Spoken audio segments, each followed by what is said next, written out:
Hello students, physics in easy way में आपका स्वागत है। फिजिक्स इन इजी वे के साथ कॉन्सेप्ट को समझना हुआ सबसे आसान। तो आज का जो हमारा लेक्चर है वो बेस्ड है ऑपरेटर फॉर्मूलेशन से मोमेंटम एक्सपेक्टेशन की वैल्यू निकालना।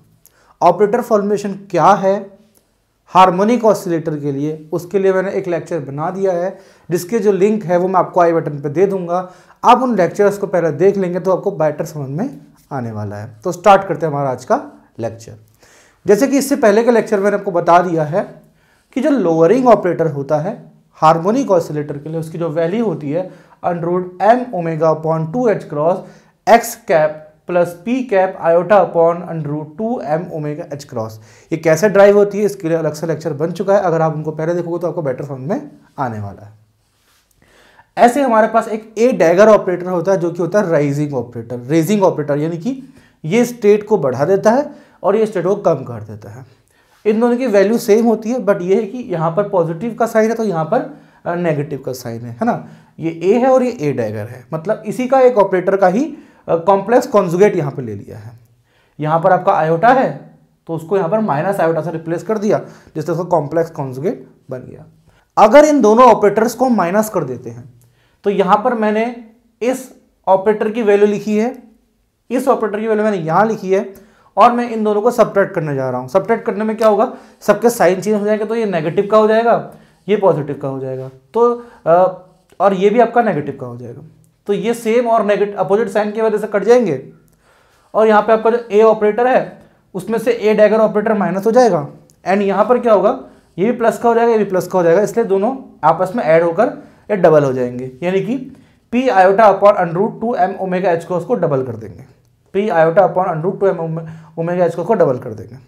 फिर यहाँ पर से आप कर सकते हो √2 से 2 को रूट बार काट सकते हो एंड देन यहाँ से आप कर सकते हो इस मोमेंटम ऑपरेटर की वैल्यू निकाल सकते हो, क्योंकि जब तक आपको मोमेंटम ऑपरेटर की वैल्यू नहीं मालूम पड़ेगी तब तक आप मोमेंटम की एक्सपेक्टेशन वैल्यू कैलकुलेट नहीं कर सकते हैं। तो मोमेंटम की यहाँ से वैल्यू निकालने के लिए हमें √m⍵h को इधर मल्टीप्लाई करना पड़ेगा एंड √2 को डिवाइड में भेजना पड़ेगा एंड आयोटा को भी यहाँ पर डिवाइड में भेजना पड़ेगा, साथ में यहाँ पर a माइनस ए डैगर ऊपर मल्टीप्लाई में आएगा। तो इस तरह से हम मोमेंटम ऑपरेटर की वैल्यू फाइंड कर लेंगे।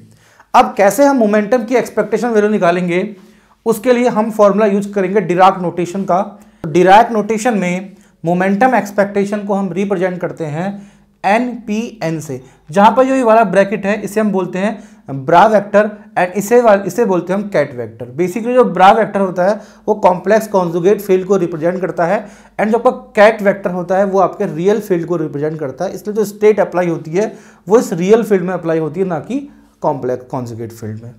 अब सिंपली हमें करना क्या है, इस मोमेंटम ऑपरेटर की वैल्यू को मोमेंटम ऑपरेटर की जगह पर रख देना है जो हमने यहाँ पर कैलकुलेट की है। तो यहाँ पर मोमेंटम ऑपरेटर की जो वैल्यू हमने कैलकुलेट की थी वो हमने उठाकर मोमेंटम ऑपरेटर की जगह पर फिट कर देनी है।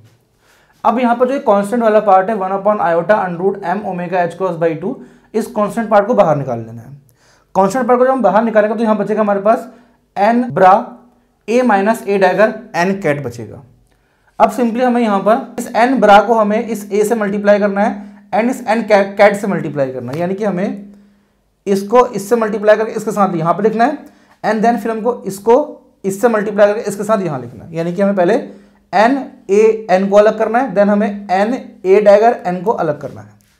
फिर यहाँ पे हमें इस a कैप को, यानी कि जो लोअरिंग ऑपरेटर है, इसे हमें इस n में अप्लाई करना है, ना कि इस n में, क्योंकि हम हमेशा ऑपरेटर को अपने कैट में अप्लाई करते हैं ना कि ब्रा में अप्लाई करते हैं। तो कैट ऑपरेटर में हम इसको अप्लाई कर लेंगे। तो जैसे कि इससे पहले के लेक्चर में मैंने आपको बताया था कि जब भी आप किसी लोअरिंग ऑपरेटर को n स्टेट में अप्लाई करते हैं तो यहाँ पे करस्पॉन्डिंग जो आपको आइगन वैल्यू मिलती है वो √n मिलती है और स्टेट में एक की कमी आ जाती है। यानी कि अगर आप a ऑपरेटर को इस n में अप्लाई करेंगे तो आगे आपका जो भी यहाँ पे स्टेट लिखी है उसका रूट आएगा एंड इस स्टेट में से एक की कमी आ जाएगी। सिमिलरली अगर आप रेजिंग ऑपरेटर को स्टेट में अप्लाई करते हैं तो क्या होगा, √n+1 आइगन वैल्यू आएगी और इस n में एक की इंक्रीज हो जाएगा, यानी एक स्टेट ही आगे बढ़ जाएगी।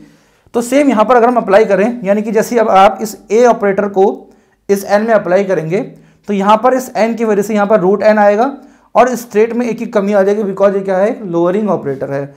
सिमिलरली यहाँ पर जब आप इस राइजिंग ऑपरेटर को n में अप्लाई करेंगे तो n की वजह से यहाँ पर √n+1 आइगन वैल्यू आएगी एंड जो n है आपका, ये n एक स्टेट इंक्रीज हो जाएगी। अब सिंपली हमें करना क्या है, इस रूट एन को बाहर ले लेना है। जैसे रूट एन को हम बाहर लेंगे तो यहाँ बचेगा एन, यहाँ बचेगा एन माइनस वन। तो रूट एन को बाहर लेने पर यहाँ बचा एन, यहाँ बचा एन माइनस वन। सिमिलरली हम यहाँ पर रूट एन प्लस वन को बाहर कॉमन ले लेंगे। रूट एन प्लस वन को बाहर कॉमन लेने पर यहाँ बचेगा एन और यहाँ बचेगा एन प्लस वन, जो कि यहाँ पर लिखा हुआ है एन एन प्लस वन। यानी कि जो हमारा फाइनल रिजल्ट आया root N N bra N minus one ket minus root N plus one N bra N plus one ket vector. Now हम यहाँ पे लगाएंगे ऑर्थो नॉर्मल कंडीशन।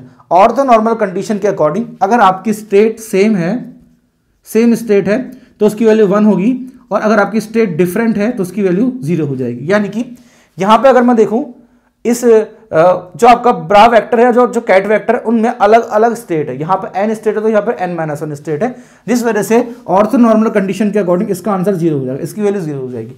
सिमिलरली यहाँ पे भी आपका जो ब्रा वेक्टर है उसमें n वैल्यू है और कैट वेक्टर में स्टेट n प्लस वन है। डिफरेंट स्टेट होने की वजह से ये जो आपका प्रोडक्ट है इसकी वैल्यू 0 आ जाएगी। तो यानी कि ये टर्म भी 0 है, ये टर्म भी 0 है, इसलिए आपका फाइनल आंसर भी 0 आएगा। तो यानी कि जो मोमेंटम एक्सपेक्टेशन की वैल्यू है वो आपके 0 निकलेगी। ऑपरेटर फॉर्मुलेशन से निकालेंगे, अगर आप इसे दूसरे फॉर्मुलेशन निकालोगे तो वहां से भी आपको मोमेंटम की एक्सपेक्टेशन वैल्यू 0 ही मिलने वाली है। आज के हमारे लेक्चर में इतना ही, मिलते हैं आपसे अगले लेक्चर में किसी नई वीडियो के साथ। अगर आपने मेरे चैनल को सब्सक्राइब नहीं किया तो कर लीजिए और वीडियो को लाइक कर दीजिए।